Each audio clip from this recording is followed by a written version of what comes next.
Hello student, welcome to college study Delhi university. आज की video में हम जीएसटी यूनिट सेकंड का लास्ट टॉपिक पढ़ने वाले हैं, that is value of supply.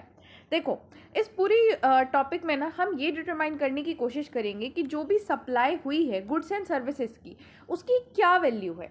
So according to section 15 subsection 1, जो भी ट्रांजेक्शन वैल्यू होती है ना, वही सप्लाई वैल्यू ऑफ सप्लाई होती है। ठीक है, अब ये ट्रांजैक्शन वैल्यू क्या है? तो देखो, ट्रांजैक्शन वैल्यू का मतलब क्या होता है? जो प्राइस एक्चुअली पे करा गया है या पे करा जाएगा for the supply of goods and services. मान लो आप शॉप पे गए हो और शॉप पे जाने के बाद आपने एक कुरकुरा खरीदा है, ठीक है, और आपने 15 रुपये दिए हैं। तो ये जो 15 रुपये होंगे ना, this is the value of supply, क्योंकि यही तो ट्रांजेक्शन वैल्यू है ना, जो प्राइस आपने एक्चुअली पे करा गया है। बट यहाँ पे ना एक छोटी सी दिक्कत है। क्या दिक्कत है? कि ये 15 रुपये को as a value of supply considered करने के लिए, मतलब जो ट्रांजैक्शन वैल्यू है उसी को as a value of supply accept करने के लिए दो फंडामेंटल कंडीशन फुलफिल होनी चाहिए। पहली है the supplier and recipient are not related, मतलब आप और जो दुकान वाला है वो कोई भी रिलेटेड पर्सन नहीं होने चाहिए। अब रिलेटेड पर्सन क्या होता है, वो सबसे starting meaning of supply unit 1 वाले टॉपिक में मैंने आपको पढ़ा दिया था। दूसरा, प्राइस ही सोल कंसिडरेशन होना चाहिए, मतलब जो पूरा का पूरा पेमेंट है ना वो मनी में होना चाहिए। आप पूरे पूरे 15 रुपये एज एन अ कैश उस पर्सन को दो, कैश दो या फिर पेटीएम करो, यूपीआई करो, ऐसे दो। ऐसा नहीं होना चाहिए कि पार्शली कैश में दिया जा रहा है और पार्शली काइंड में दिया जा रहा है। अब काइंड का मतलब क्या है कि मान लो आपने कोई और चीज़ दे दी उसके एक्सचेंज में, ठीक है, कि 5 रुपये का ये रख लो और 10 रुपये मैं आपको कैश में पे कर देता हूँ, ऐसा नहीं होना चाहिए। प्राइस जो है वो सोली कंसिडरेशन में होना चाहिए। अगर ये दोनों कंडीशन सेटिस्फाई होती है तो ये जो ट्रांजैक्शन वैल्यू है यही वैल्यू ऑफ सप्लाई बन जाएगी। अब कुछ एग्जाम्पल भी समझते हैं, जैसे कि suppose customer goes a gift shop to buy a present, और शॉपकीपर ने बताया कि गिफ्ट का जो प्राइस है वो 5,000 का है। अब कस्टमर और जो शॉपकीपर है वो रिलेटेड नहीं है एक दूसरे से, ठीक है। कस्टमर ने क्या किया, पूरे 5,000 रुपये एज अ मनी पे कर दिया। ऐसा नहीं है कि 5,000 में बोला कि 1,000 ना आप इसके मेरे फ़ोन के एक्सचेंज में रख लो और बाकी के 4,000 मैं पे कर देता हूँ, ऐसा नहीं करा। टोटल पूरा 5,000 उसने पे कर दिया। तो इस केस में ये जो ओरिजिनल ट्रांजैक्शन वैल्यू है 5,000, यही वैल्यू ऑफ सप्लाई एक्सेप्ट कर ली जाएगी और इसी पे जीएसटी कैलकुलेट होगा। ये ध्यान रखना, हम वैल्यू ऑफ सप्लाई इसलिए निकाल रहे हैं क्योंकि इसी पे जीएसटी कैलकुलेट होता है, वो वैल्यू जिस पे जीएसटी कैलकुलेट होगा। अब दूसरा एग्जाम्पल देखो, कस्टमर बैग शॉप पे गया है और शॉपकीपर ने प्राइस बताया 5,000, लेकिन कस्टमर ने नेगोशिएट किया और ऑफर वगैरह लगा के दोनों पार्टी जो है वो एग्री हो गई 800 रुपये पे, ठीक है। अब buyer and seller are not related और पेमेंट एंटायरली मनी में हुआ है, तो फाइनल ट्रांजैक्शन वैल्यू इस केस में 800 ही होगी और यही वैल्यू ऑफ सप्लाई कंसिडर करी जाएगी। मैं इस एग्जाम्पल के जरिए से आपको ये समझाना चाहती हूँ कि देखो, भले ही 5,000 से वो वैल्यू 800 पे आ गई है नेगोशिएट करके, बट दो कंडीशन तो सेटिस्फाई हो रही है ना, तो बस ये ही value of supply as an accept कर ली जाएगी, ठीक है। अब सेक्शन 15 सबसेक्शन 2 को पढ़ते हैं। देखो, इसमें ना 5 बेसिक एलिमेंट बताए गए हैं। ये 5 एलिमेंट्स को ऐड करा जाता है to the base price of goods and services, ताकि फाइनल टैक्सेबल वैल्यू पे हम आ सके, मतलब फाइनल वैल्यू ऑफ सप्लाई हम निकाल सकें, ठीक है।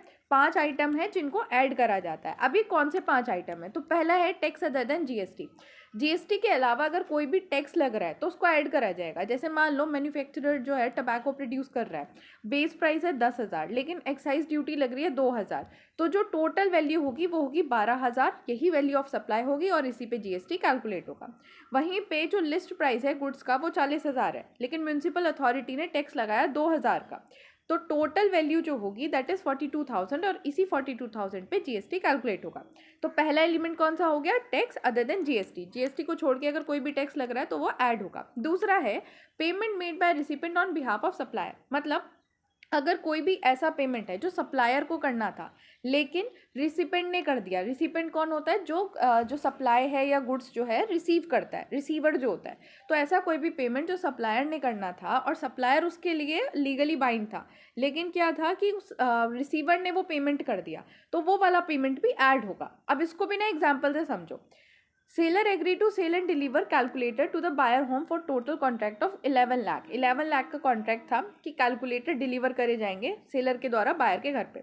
अब डिलीवरी जो है वो सेलर की रिस्पॉन्सिबिलिटी होती है, तो जो ट्रांसपोर्ट एजेंसी है या जो ट्रांसपोर्टेटर है उसको पे करने की लाइबिलिटी जो किसकी थी? सेलर की थी। अब सेलर ने क्या कहा बायर से कि 10 लाख रुपए तो तुम मुझे दो और 1 लाख रुपए तुम डायरेक्टली ट्रांसपोर्टर को दे देना। अब आपको क्या लग रहा होगा कि वैल्यू ऑफ सप्लाई क्या हो गई, 10 लाख हो गई, जीएसटी किस पे लग जाएगा, 10 लाख पे। नहीं नहीं, वैल्यू ऑफ सप्लाई कितनी है, 11 लाख ही है, और जीएसटी जो है वो 11 लाख पे ही लगेगा।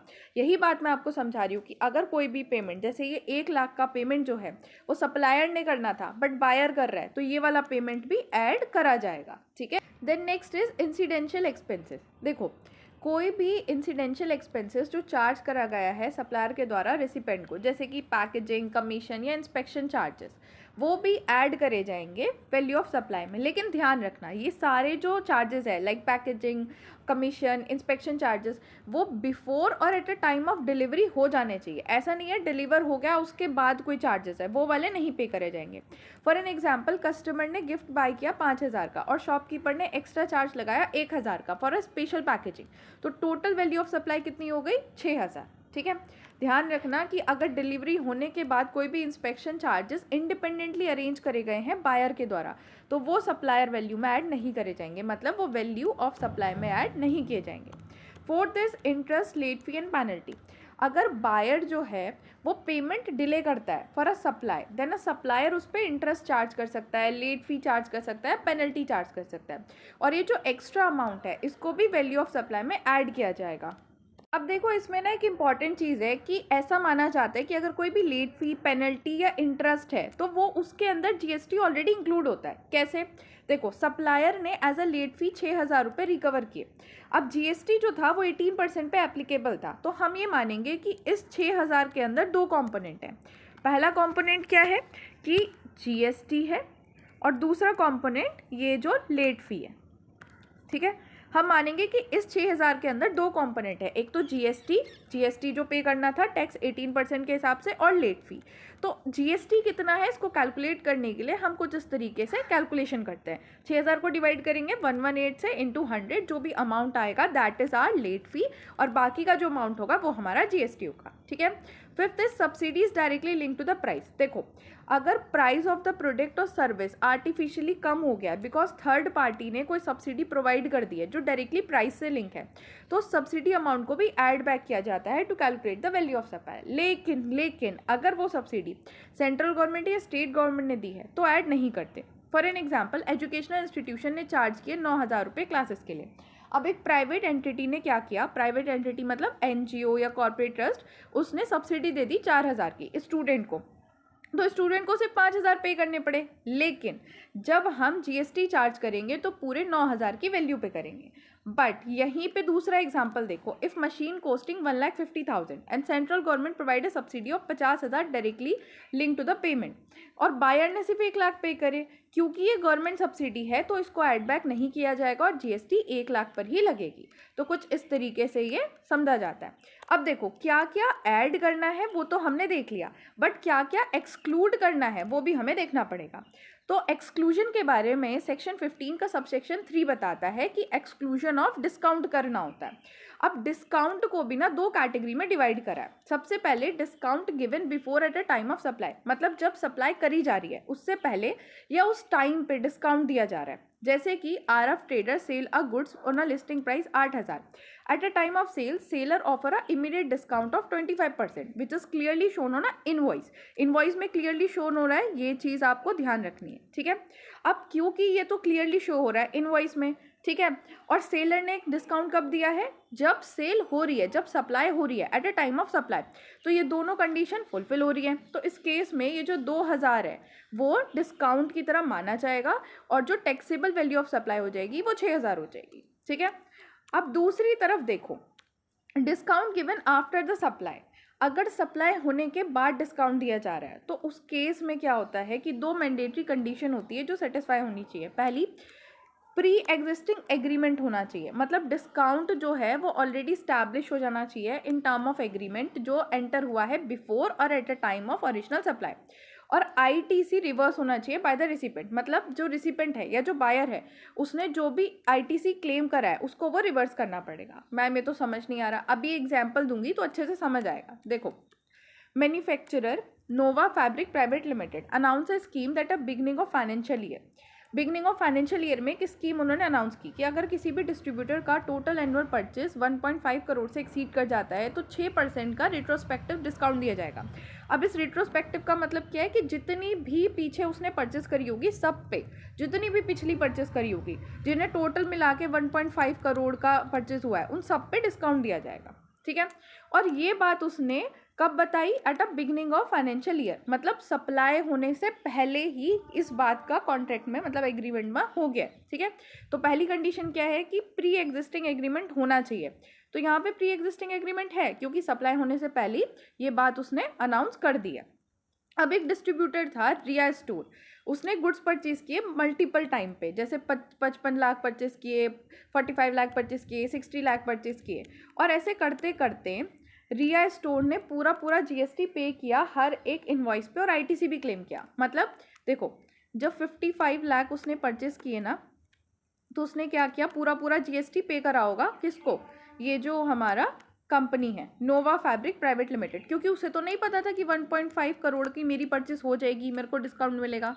अब जब उसने टैक्स पे किया इस पे 55 लाख पे जब उसने टैक्स पे किया होगा, जीएसटी पे किया होगा, तो उसने आईटीसी भी क्लेम कर लिया है ना, क्योंकि वो तो सप्लायर है, उसको भी तो आगे पे करना है ना, बिजनेस में ही यूज़ कर रही है वो गुड्स, तो उसने आईटीसी क्लेम कर लिया। अब ये आईटीसी क्या होता है ये पहले मैं बता चुकी हूँ, तो दोबारा रिपीट नहीं करूँगी। मैं ये ज्यूम कर रही हूँ कि आप पिछली सारी वीडियो देख के आए हो, और नहीं आए हो तो पिछली वीडियोज़ देख कर आओ, क्योंकि वहाँ पर बहुत इंपॉर्टेंट पॉइंट बताए हैं जो मैं आगे रिपीट नहीं कर सकती। ठीक है, अब देखो, अब 45 लाख की जब परचेस करी होगी तब भी जीएसटी पे किया होगा और आईटीसी क्लेम किया होगा। तो अब जब एंड में उसका टोटल परचेस 1.5 करोड़ हो गया है और डिस्ट्रीब्यूटर अब इस वो ना 6% के डिस्काउंट के लिए एलिजिबल हो गई है, तो अब उसे क्या करना है, अगर उसे ये डिस्काउंट स्कीम चाहिए तो जो भी उसने आईटीसी क्लेम करा है ना इन सारी परचेसेस पे जो भी आईटीसी क्लेम करा है वो वापस करना होगा, उस आईटीसी को रिवर्स करना होगा गवर्नमेंट को, तभी उसे ये डिस्काउंट मिलेगा। लेकिन ध्यान रखो, उसे टोटल आईटीसी रिवर्स नहीं करना है, सिर्फ उतना आईटीसी रिवर्स करना है जो कि डिस्काउंट अमाउंट से एट्रीब्यूट कर रहा है। ठीक है, इतनी बात समझ आई? तो कुछ इस तरीके से चीज़ें होती हैं। अब चलते हैं सेक्शन 15 सब सेक्शन 4 पे। अब मैंने आपको स्टार्टिंग में बताया था कि दो इम्पॉर्टेंट कंडीशन है to believe that transaction value is equals to value of supply. अब अगर उन दोनों कंडीशन में से कोई एक भी कंडीशन सेटिस्फाई नहीं होती है तो उस केस में हमारा सेक्शन 15 का सबसेक्शन 4 लगता है। अब ये ना कई सारे रूल डिफाइन करता है, लाइक रूल 27, 28, 29, 30, 31। इन रूल्स की हेल्प से ही हम डिटरमाइन कर पाते हैं कि वैल्यू ऑफ सप्लाई क्या होगी अगर ट्रांजैक्शन वैल्यू की ये जो दो कंडीशन है उसमें से कोई एक भी कंडीशन सेटिस्फाई नहीं होती है। तो देखो, सबसे पहला रूल है वैल्यूएशन रूल 27। वैल्यूएशन रूल 27 कहाँ लगता है? अगर जो कंसिडरेशन है वो पूरा का पूरा मनी में नहीं दिया गया, मतलब या तो पार्शली मनी में दिया गया है और पार्शली काइंड में दिया गया है, या इंटायरली काइंड में दिया गया है, तो उस केस में वैल्यूएशन रूल 27 लगता है। अब इसका ना पूरा सीक्वेंस का ऑर्डर है। देखो, वैल्यू ऑफ सप्लाई डिटरमाइन करने के लिए पेमेंट अगर इंटायरली मनी में नहीं हुआ है तो इसमें ना पूरा स्टेप बाय स्टेप सीक्वेंस दे रखा है, आपको ये सारे स्टेप ऑर्डर में लगाने हैं। अगर पहला वाला ऑर्डर फुलफिल नहीं हो रहा है तो फिर ही आपको दूसरे पे जाना है। ऐसा नहीं कि ये वाली कंडीशन आपने देखी नहीं और डायरेक्ट तीसरी पे चले गए, ऐसा नहीं करना, ये ऑर्डर में ही लगेगा, तो इसका ऑर्डर याद रखना। तो पहला ऑर्डर है ओपन मार्केट वैल्यू। देखो, वैल्यू ऑफ सप्लाई डिटरमाइन करने के लिए सबसे पहले क्या आप लगाओगे, अगर आपकी दो कंडीशन सेटिस्फाई नहीं हो रही है तो ये वाली की मनी में दी जा रही है open market value. Open market value का मतलब क्या है कि अगर वही same goods, exact same goods या सर्विसेज ओपन मार्केट में सेल हो रही है टू द इंडिपेंडेंट बायर, तो कितने को में सेल हो रही है वो देखो आप। ठीक है, जैसे कि यहाँ पे मैंने एक एग्जांपल भी लिया है इसका, miss Ananya want to buy a new laptop under the exchange scheme. Open market value जो है ना नए लैपटॉप की विदाउट द एक्सचेंज वो 75,000 है। अब उसने क्या किया, अपना ओल्ड लैपटॉप दे दिया फॉर 62,000, ओल्ड लैपटॉप दे दिया और 62,000 दे दिए कैश में। ठीक है, अब क्योंकि अमाउंट आधा कैश में पे हुआ है और आधा जो है वो एक्सचेंज में पे हुआ है, ठीक है, पूरा कैश में नहीं पे हुआ, तो रूल 27 यहाँ पे अप्लाई होगा। और रूल 27 की पहली कंडीशन क्या है, open market value. Open market value यहाँ अवेलेबल है, तो यहाँ पे जो वैल्यू ऑफ सप्लाई हो जाएगी ना वो क्लियरली ओपन मार्केट वैल्यू हो जाएगी, दैट इज 75,000। अब अगर ओपन मार्केट वैल्यू अवेलेबल ना हो तो उस केस में जो भी कैश दिया गया है वो प्लस जो भी वैल्यू दी गई है, मतलब कोई भी अगर सामान दिया गया है और कोई गुड्स वगैरह दिए गई है तो उसका वैल्यू क्या है, मॉनेटरी वैल्यू देख लो उसकी, वो दोनों ऐड करके जो भी अमाउंट आएगा। अब इसी एग्जाम्पल को अलग तरीके से समझते हैं। देखो मान लो ओपन मार्केट वैल्यू अवेलेबल नहीं है, ठीक है। अब उसने क्या किया, 62,000 दे दिए और अपना ओल्ड लैपटॉप दे दिया, ठीक है। अब ओल्ड लैपटॉप की जो वैल्यू है वो कितनी है, 5,000 है। मान लो उसकी मॉनेटरी वैल्यू कितनी है, 5,000 है।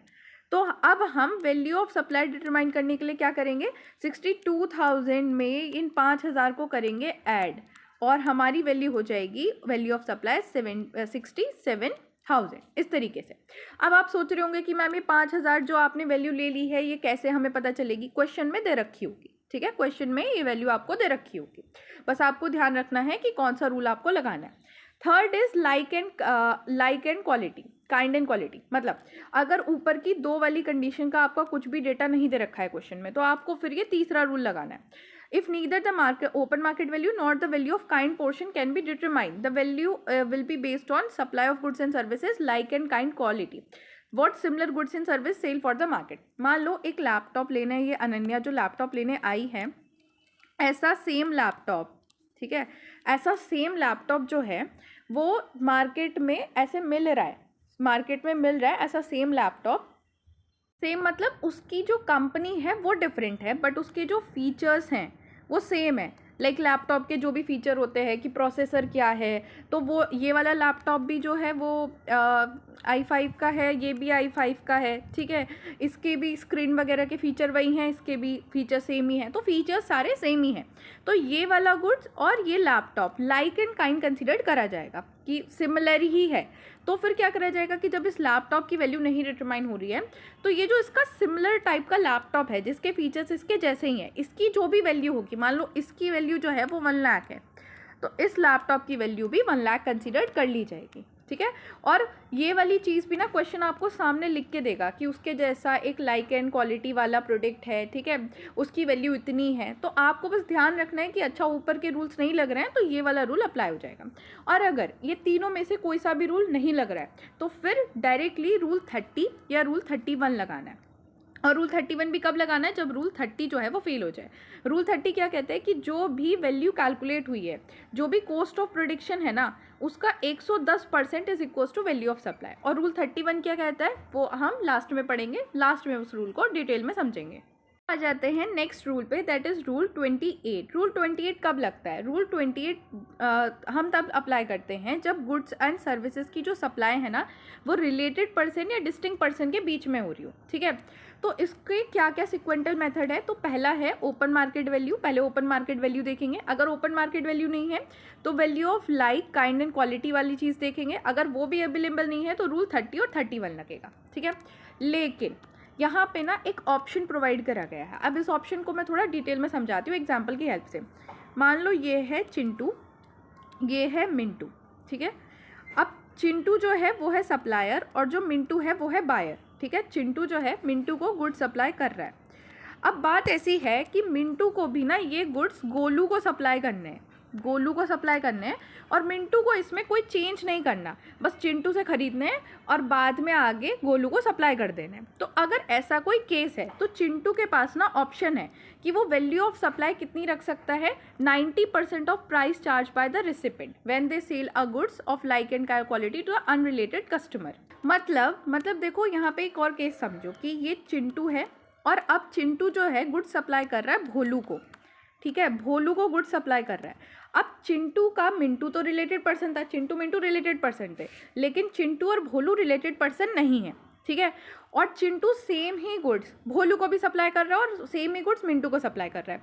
तो चिंटू के पास ऑप्शन ये है कि भोलू को वो जितने प्राइस में ये गुड्स सप्लाई कर रहा है, मान लो 1 लाख रुपये में सप्लाई कर रहा है, तो उसका 90% में वो ये गुड्स जो है वो मिंटू को सप्लाई करे, या जो वैल्यू ऑफ सप्लाई होगी, जो भी मिंटू को गुड्स सप्लाई करे हैं उसकी जो वैल्यू ऑफ सप्लाई होगी वो कितनी होगी, इस 1 लाख का 90%। तो this is the option, like ये जो है, ये चिंटू के पास ऑप्शन है, वो इसको कंसिडर कर सकता है। अब देखो ये जो रूल 28 है, इसकी ना एक एक्सेप्शन है जो कि सारे वैल्यूएशन स्टेप को ओवरराइड करती है। क्या? अगर जो रिसिपेंट है of the goods and services, recipient मतलब जो रिसीव कर रहा है गुड्स एंड सर्विसेज, वो एलिजिबल है फॉर अ फुल आईटीसी, तो उस केस में गवर्नमेंट कोई माइंड नहीं करती कि आपने क्या वैल्यू डिक्लेयर करी है नहीं। जो भी इनवॉइस में वैल्यू लिखी होगी ना, वही वैल्यू ऑफ सप्लाई हो जाती है। जो भी इनवॉइस में वैल्यू लिखी होगी वही वैल्यू ऑफ सप्लाई हो जाती है। अब मैंने इस पूरी टेबल में आपको समझाना है कि किस तरीके से आपको ये रूल अप्लाई करना है। देखो मैंने पूरी टेबल में बता दिया। तो ये रूल एप्लीकेबल कब होता है? जब रिलेटेड या डिस्टिंक्ट पर्सन होते हैं, ठीक है। स्कोप क्या है? अप्लाई होते हैं गुड्स एंड सर्विस दोनों पे। प्राइमरी वैल्यूएशन मेथड क्या होता है कि आपको ओपन मार्केट वैल्यू देखना होता है। उसके बाद अगर ओपन मार्केट वैल्यू नहीं अवेलेबल होता तो लाइक एंड काइंड देखना होता है।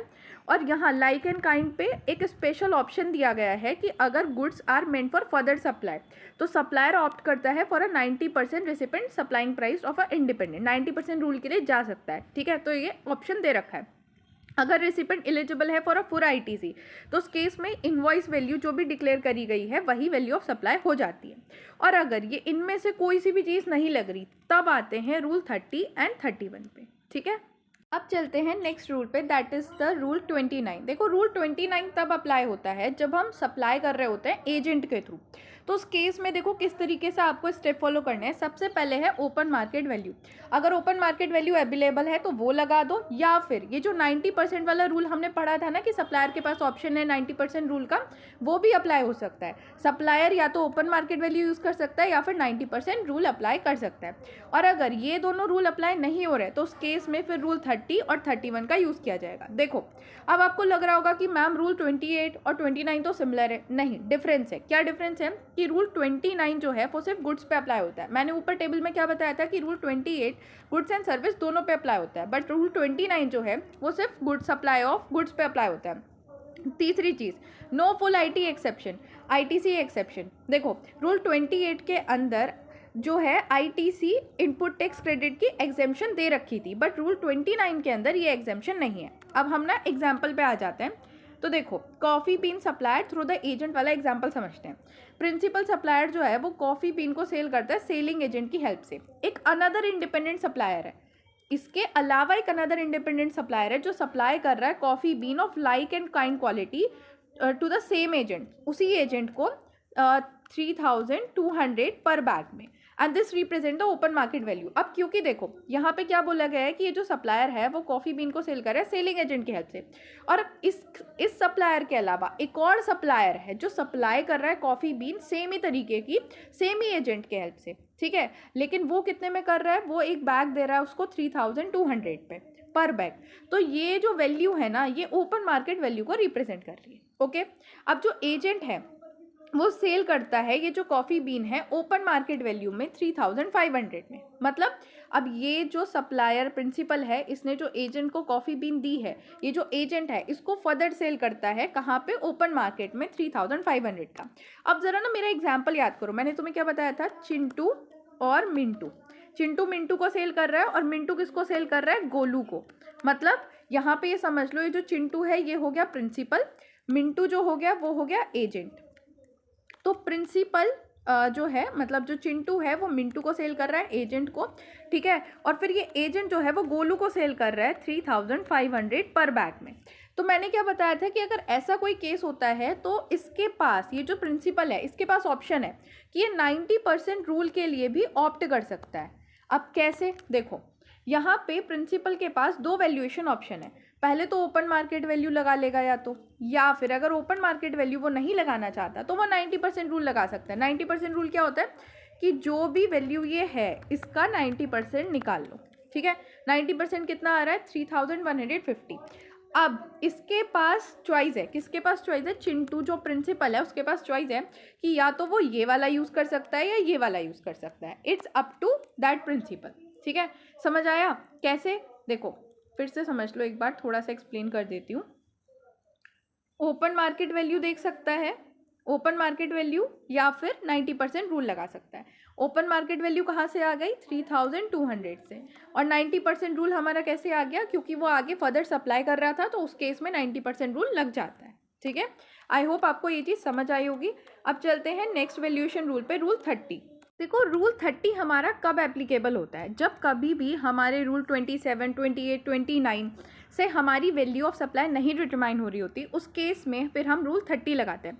रूल 30 क्या कहता है, देखो अगर कोई भी गुड्स मैन्युफैक्चर करा जा रहा है तो उस केस में कॉस्ट ऑफ प्रोडक्शन, या फिर अगर मैन्युफैक्चर नहीं करा जा रहा बस सिंपली ले लिया है ताकि रीसेल कर सको, आप मैन्युफैक्चर नहीं कर रहे हो, आप किसी और से परचेस कर रहे हो आगे बेचने के लिए, तो उस केस में कॉस्ट ऑफ एक्विजिशन। और अगर सर्विस है तो उस केस में कॉस्ट ऑफ प्रोविजन।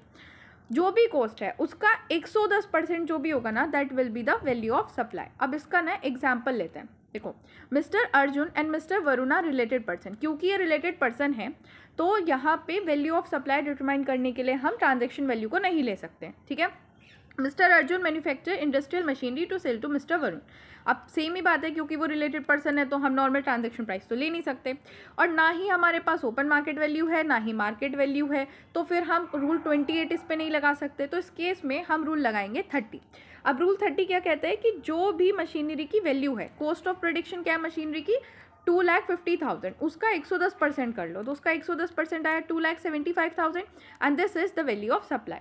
अब आते हैं रूल 31 पे। देखो रूल 31 ना बड़ा सिंपल सा है, वो ये कहता है कि जीएसटी ऑफिसर सारे फैक्ट और केसेस को देखते हुए जो भी बेस्ट जजमेंट लेंगे regarding the value of supply, वही हो जाएगा वैल्यू ऑफ सप्लाई, बस, ठीक है। लेकिन इसका ना एक इंपॉर्टेंट चीज़ है जो आपको याद रखनी है, अगर गुड्स का केस है तो पहले आपको रूल 30 लगाना है और फिर ही 31 आपको लगा सकते हो। ध्यान रखना, रूल 30 फिर ही 31 लगा सकते हो। बट अगर सर्विस का केस है तो आप रूल 30 को स्किप भी कर सकते हो, डायरेक्टली रूल 31 लगा सकते हो। चलते हैं section 15 subsection 5 the value of notified supply. देखो कुछ सप्लाईज ऐसी होती हैं जिनकी वैल्यू ऑफ सप्लाई ना तो हम ट्रांजैक्शन वैल्यू कंसीडर कर सकते हैं और ना ही ऊपर के जितने हमने रूल पढ़े हैं रूल 27 से लेके 31 तक, उनकी हेल्प से हम डिटरमाइन कर सकते हैं। तो ऐसी कुछ सप्लाई हैं जिनको हम पढ़ेंगे कि किस तरीके से उनका वैल्यू ऑफ सप्लाई है डिटरमाइन करते हैं। तो पहली ऐसी सप्लाई है परचेज और सेल ऑफ फॉरेन करेंसी या इंक्लूडिंग अ मनी एक्सचेंज। तो इस केस में ना दो डिफरेंट ऑप्शन गवर्नमेंट ने प्रोवाइड करे हैं। Option 1 is based on RBI reference rate.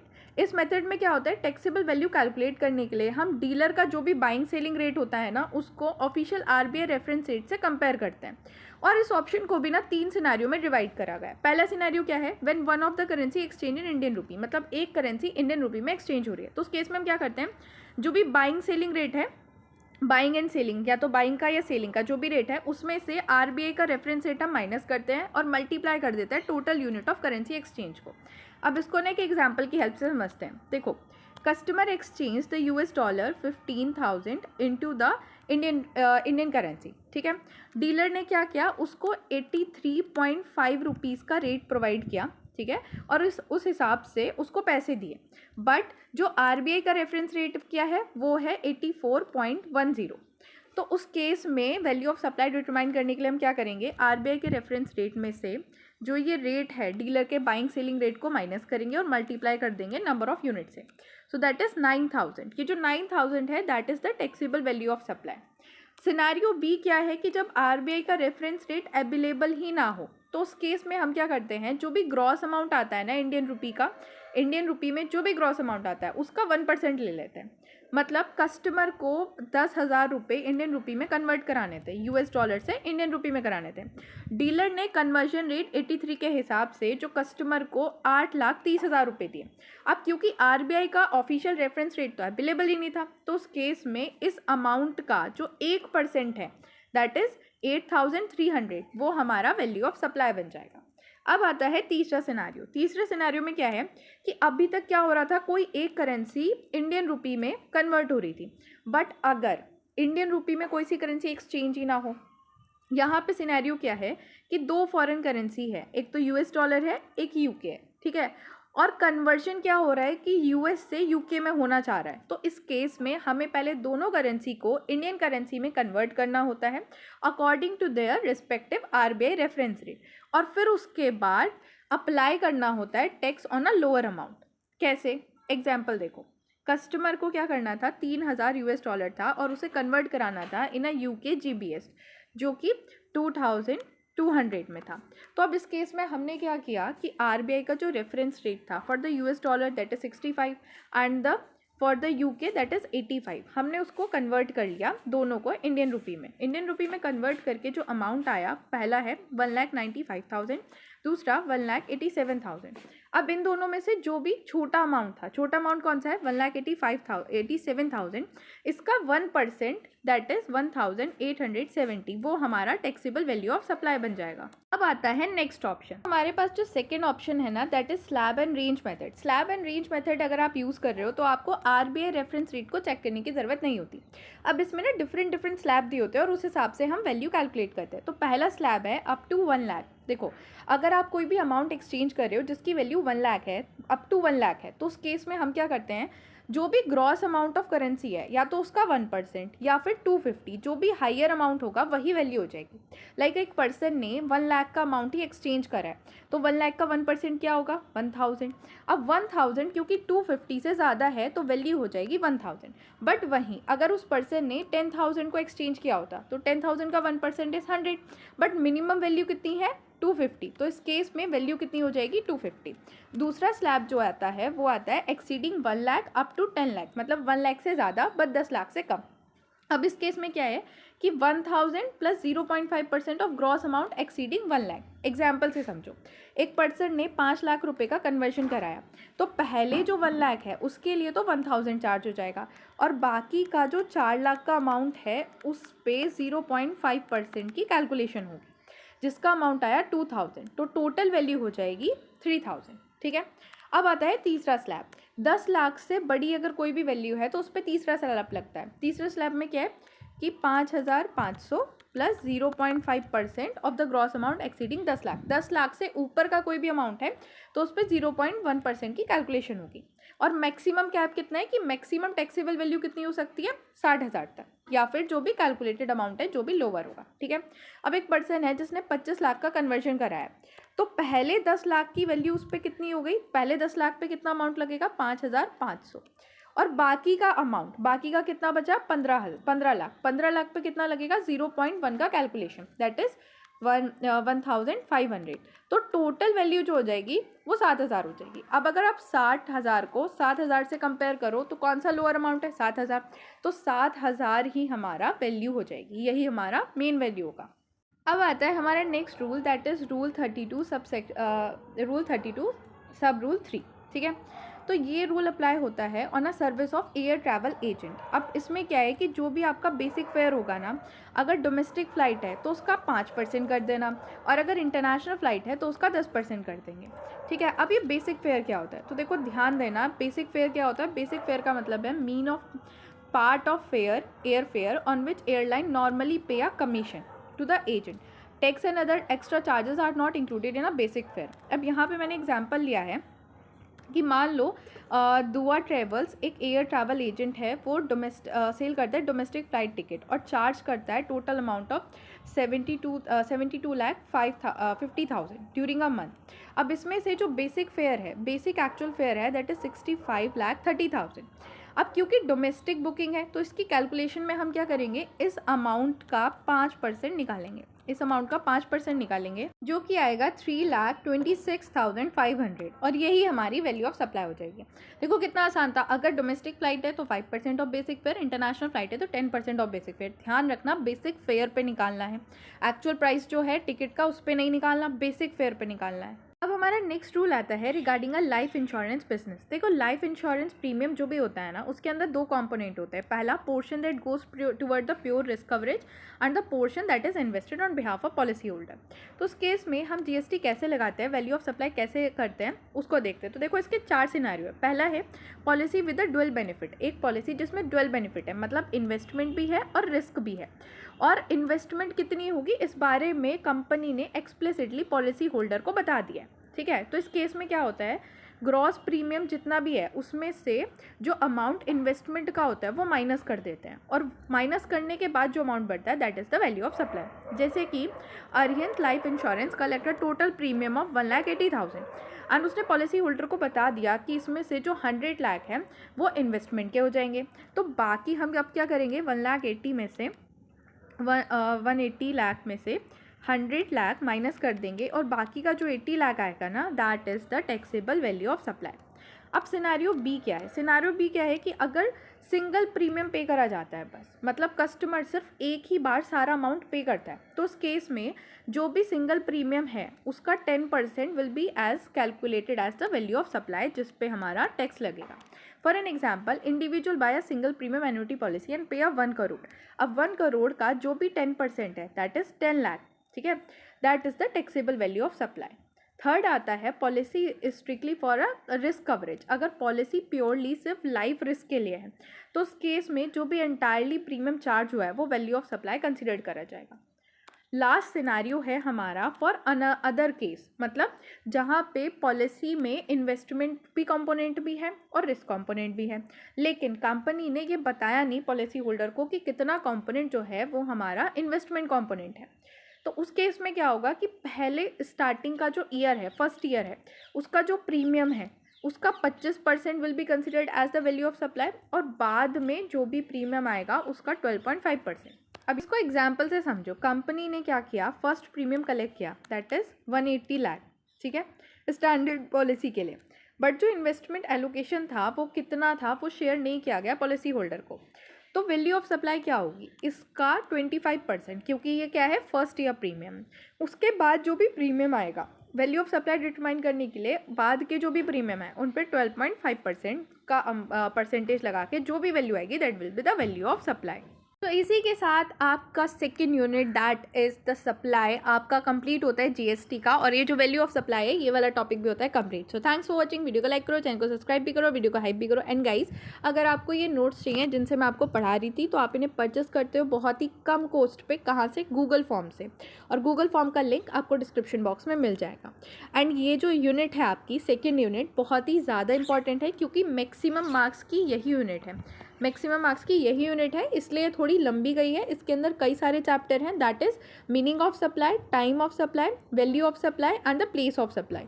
तो ये चारों चैप्टर मैंने करा दिए हैं, आप इन्हें ढंग से पढ़ लेना, प्रिपेयर कर लेना। Thank you.